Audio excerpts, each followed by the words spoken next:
Halo sobat, selamat datang kembali di channel kami, channel Tren Berita. Di hari ini, berita-berita terbaru terupdate di hari ini. Jangan sampai lupa nonton, like, komen, dan subscribe-nya. Makan daging babi pun Anies mau melakukannya. Apalagi menggunakan politik identitas. Saya bilang, KL gak ngerti bodoh aja. Orang itu jangankan nyabanin gereja, disuruh makan babi pun akan dia makan kalau bisa jamin dia jadi presiden.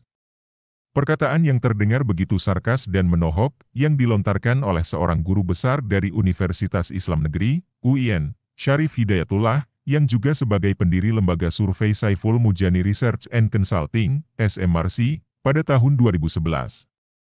Saiful Mujani, SM, adalah sosok yang dikenal konsisten dalam dunia penelitian. Beliaulah yang memperkenalkan metode empirik dalam tradisi ilmu politik di Indonesia. Hasil survei yang dirilis SMRC telah menjadi rujukan partai-partai baik dalam pilkada, pilgub, hingga pilpres. Hal ini dikarenakan hasil survei yang dirilis SMRC dinilai relevan dengan hasil yang diperoleh saat pemilu. Penulis menduga apa yang disampaikannya merupakan bentuk kegelisahan yang tentunya dapat dipertanggungjawabkan dengan latar belakang akademisinya yang mumpuni. Hal ini dapat dibuktikan melalui rangkaian peristiwa, bagaimana sepak terjang yang merupakan gambaran karakter personal sebagai objeknya. Tentu saja pernyataan Saiful Mujani ini menyita begitu besar perhatian publik, sehingga menimbulkan keterbelahan cara pandang untuk bagaimana seharusnya bersikap, yang jelas pro dan kontra tak bisa terhindarkan. Tapi menyangkut apapun itu, wajib bagi kita membangun narasi seobjektif mungkin, dengan cara menghindari penilaian yang hanya menggunakan perasaan, tanpa data dan fakta yang kredibel. Hal ini penting sebagai upaya dalam memberikan edukasi kepada masyarakat luas, agar selalu menggunakan data sebagai sumber yang valid, yang diharap dapat membangun kritisasi dalam membentuk sudut pandang. Walau perlu disadari, di era post-truth seperti sekarang ini, kebenaran telah bergeser menjadi objek yang ditentukan berdasarkan selera, bukan atas dasar data dan fakta.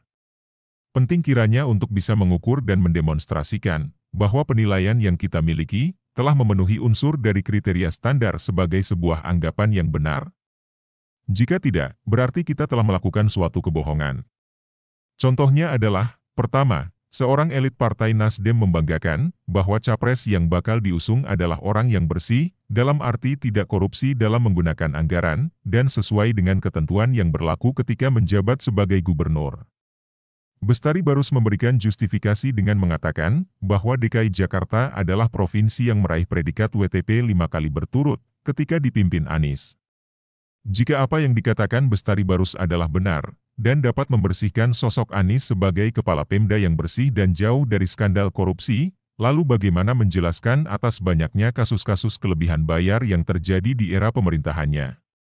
Dan konyolnya, setelah BPK melakukan audit terhadap penggunaan anggaran Pemprov DKI Jakarta, ditemukan beberapa skandal kelebihan bayar hingga mengakibatkan beberapa kasus kebocoran anggaran.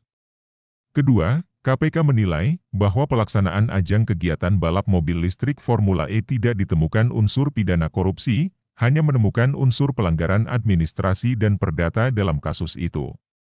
Tidak tanggung-tanggung 7 fraksi DPRD pun menolak menggunakan hak interpelasi, setelah pertemuan makan malam di rumah dinas gubernur. Jika memang apa yang dikatakan KPK itu benar, mengapa Anies sebagai gubernur takut untuk menghadiri proses interpelasi? Dan mengundang 7 fraksi makan malam, sehingga berujung pada penolakan 7 fraksi untuk menggunakan hak interpelasinya. Lalu mengklaim bahwa penyelenggaraan e-Formula telah menghasilkan keuntungan sebesar 78 juta pound sterling, atau setara dengan pukul 1,48 triliun.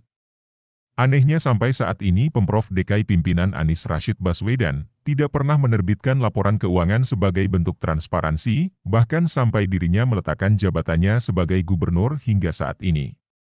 Senada dengan itu, pakar hukum Profesor Romli Atmasasmita mengatakan ada unsur mens rea atau niat jahat dalam penyelenggaraan Formula E di Jakarta. Dan untuk mengetahui lebih jelas lagi, silakan para pembaca mengklik kanal Seward di YouTube yang berjudul 63 Kebohongan, Kebodohan, dan Kemunafikan Anies Baswedan. Penting, karena tidak akan mungkin penulis menguliti satu persatu di sini. Yang jelas dalam kesempatan ini penulis hanya ingin mengatakan, sependapat dengan sang pakar Saiful Mujani, bahwa apapun akan dilakukan Anies Baswedan, walau harus makan daging babi, demi menjadikan dirinya sebagai presiden. MERDEKA, tangan terkepal hati hitam 2 Indonesia. Sumber, seword.com. Terima kasih telah mengunjungi channel kami, semoga bermanfaat, salam sejahtera selalu, jangan lupa like, komen dan subscribe-nya, sampai jumpa lagi di berita-berita kami.